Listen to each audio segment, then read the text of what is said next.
By the time the plantation systems were created in the Americas, the white supremacists learned how to master more strategic and insidious ways on how to buck break black men, and by extension, they learned how to break the spirit of black families.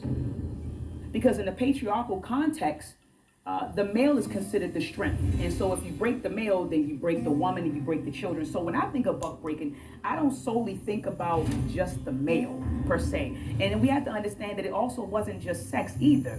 You know, when you're breaking somebody, you can break them spiritually, you know, do different things. It doesn't have to be just sodomy. And so a lot of us, when we focus on buck breaking, we think about the African man or the African captive being taken out, you know, on a plantation, being brought in front of, you know, the women and children and sodomized in front of everybody. But another part of buck breaking is not being able to protect your children, being able to protect your women, not being able to provide for them. That's also breaking the man mentally and spiritually. On plantations like this, we know that a lot of the black women who were enslaved here were exploited sexually, and we know this because of the offspring and the children they had. The children were mulatto, octoroon, so that was the evidence of the sexual exploitation. But one thing that is not talked about is the sexual exploitation that happened to the black men on these plantations. The whole European expansion, that was a homosexual enterprise. Victorian expansion, British expansion, most of those colonels were homosexuals. In fact, in a very important book, Homosexuality and Colonization, it's documented that European colonies were all seen as homosexual playgrounds. Part of the whole buck-breaking process was the emasculation of the male slave. And so they would take probably the strongest, most resilient, most resistant, most outspoken of the enslaved to make an example of him in front of everyone else.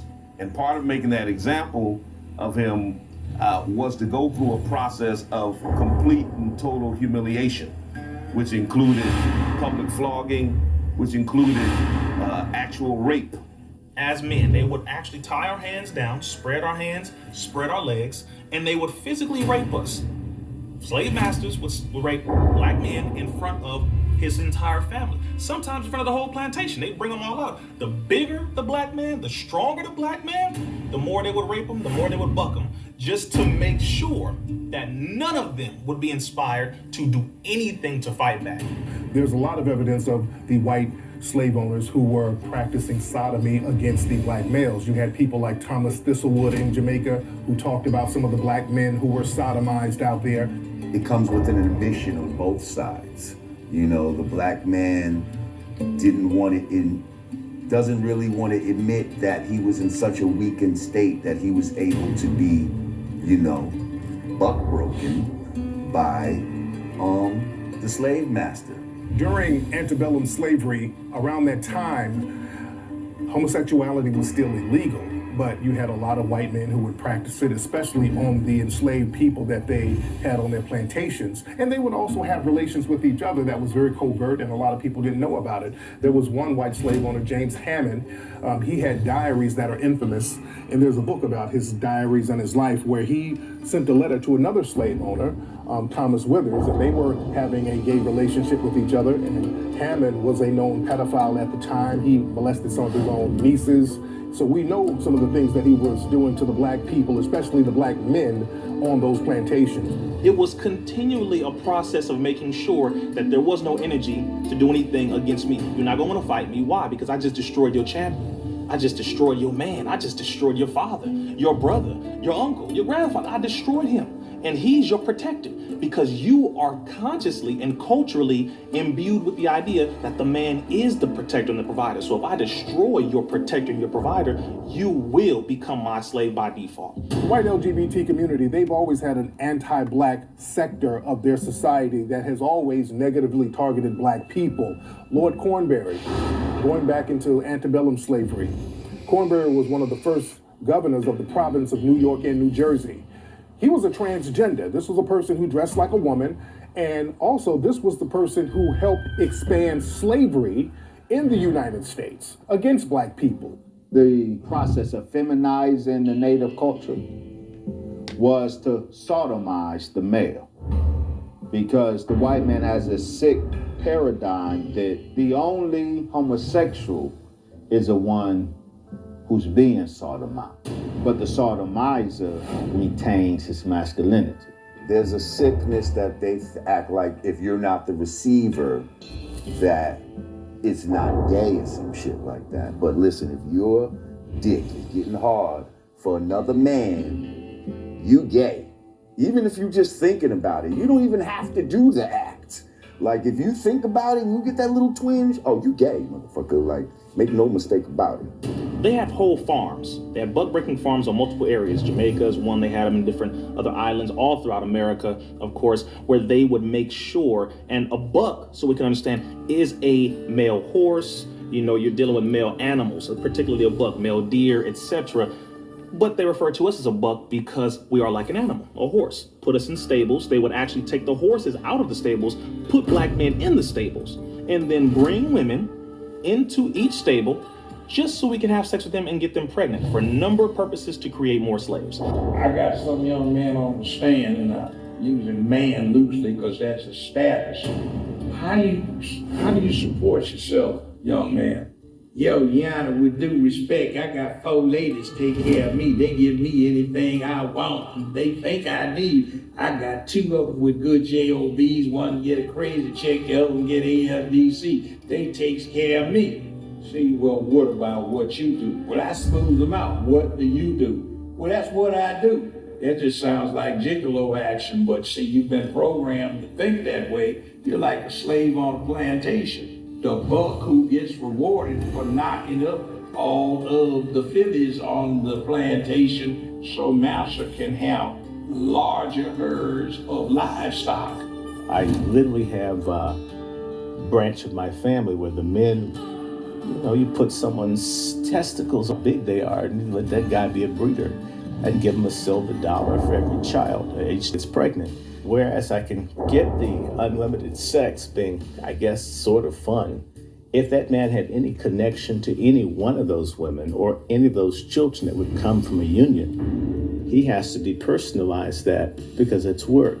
But more than that, we were also, we couldn't be men, right? And that dynamic in and of itself became a problem. We were perceived as cattle. We had gender, we had male and female, but we couldn't be men and women. Those came with legal rights. Those came with, options in the society to express yourself. You could vote, you could buy property, you could move where you wanted to willingly. That was not something we were able to do. So this removal of man and woman, this removal of the categories of gender, dehumanized us by letter of law. There's one very familiar story of an enslaved African woman who says that she is married to an enslaved African man. And as she is married to him, she tells the story of him climbing in her bed. And she's prepared for him. She kicks him out of the bed. And as he attempts to get back in the bed, she grabs the poker and slams it into his head.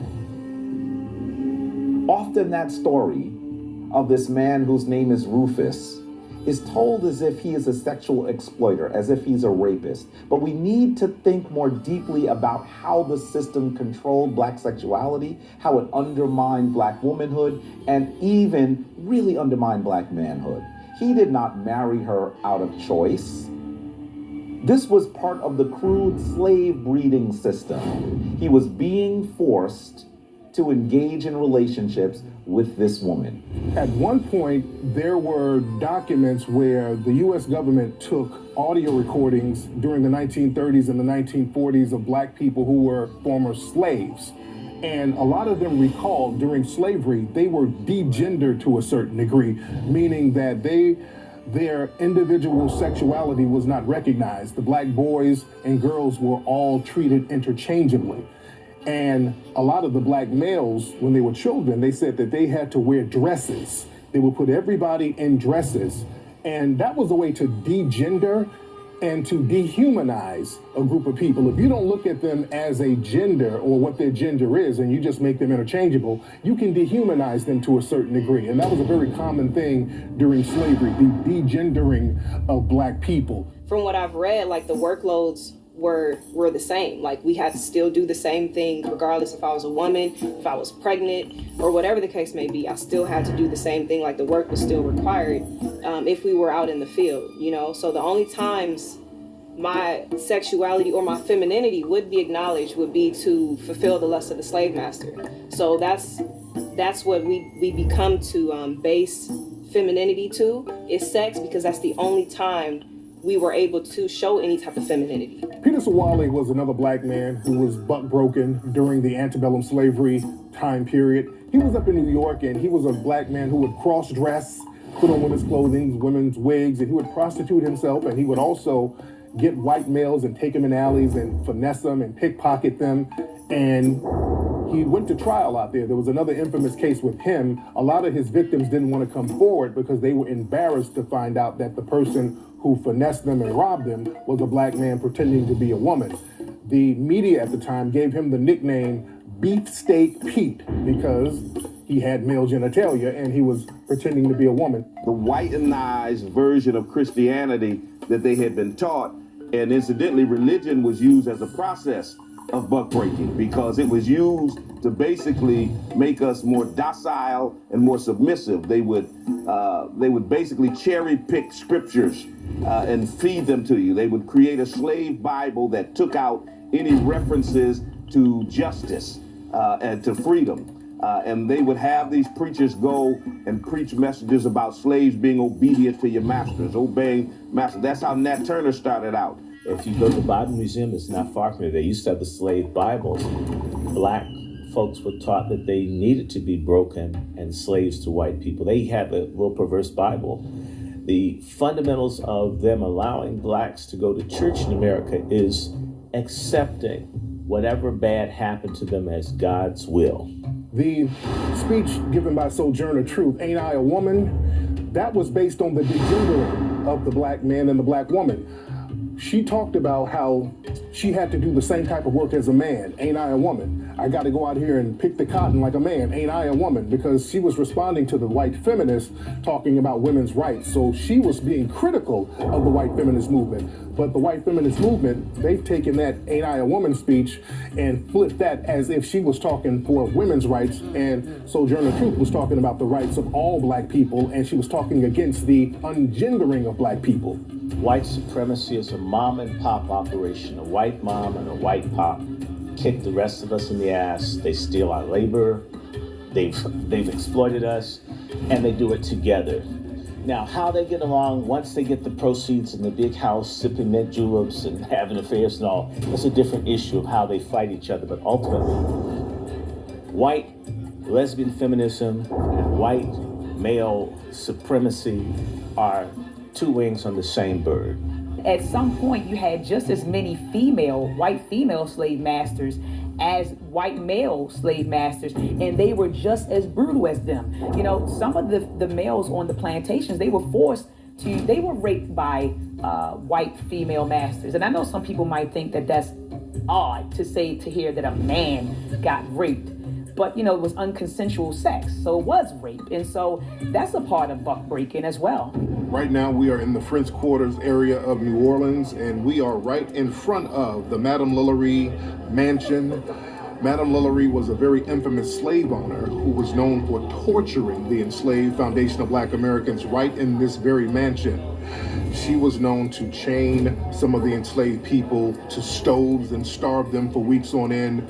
She would keep enslaved people in cages and do all of these crude experiments on them. There was one situation where one of the enslaved people had their bones broken and then reconfigured to that of a crab, so the person looked like a human crab.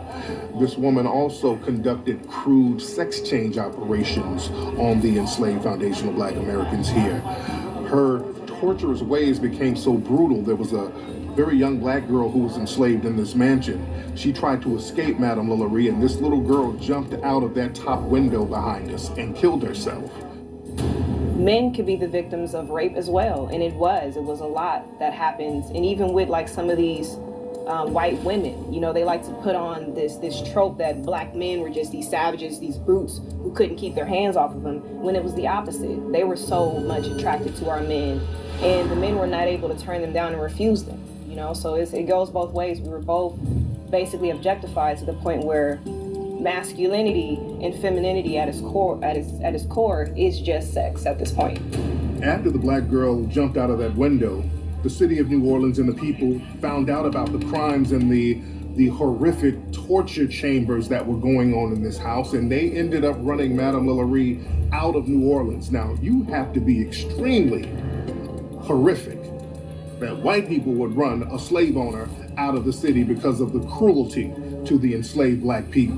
But this mansion, people still say this is one of the most haunted houses in New Orleans, and many people for years did not want to own this mansion. Feminism wouldn't exist were it not for black men. Okay, Frederick Douglass, Martin Delany, it was black men who were angry that their mothers were raped by the master, beat by the master, separated from their kids. It was black men who were demanding fair treatment for women. And they gave power to those old white lesbians and the horses and buggies and so forth, because the raping continues in the new plantations. Child and Family Services, public schools, the weaponized, depraved black church. Yeah, I said it just like that. And prisons. The raping of black men continues, or for that matter, the music business or the military. I mean, most people aren't aware Jeffrey Dahmer was raping black men long before he got an honorable discharge, raping black men in the U.S. military. This is the reason why you could draw a straight line from the image of the buck coming from the antebellum propaganda directly to images that you see on television today. That you can draw a straight line between the idea of the Jezebel and images you see today. The images aren't different, they've just been updated.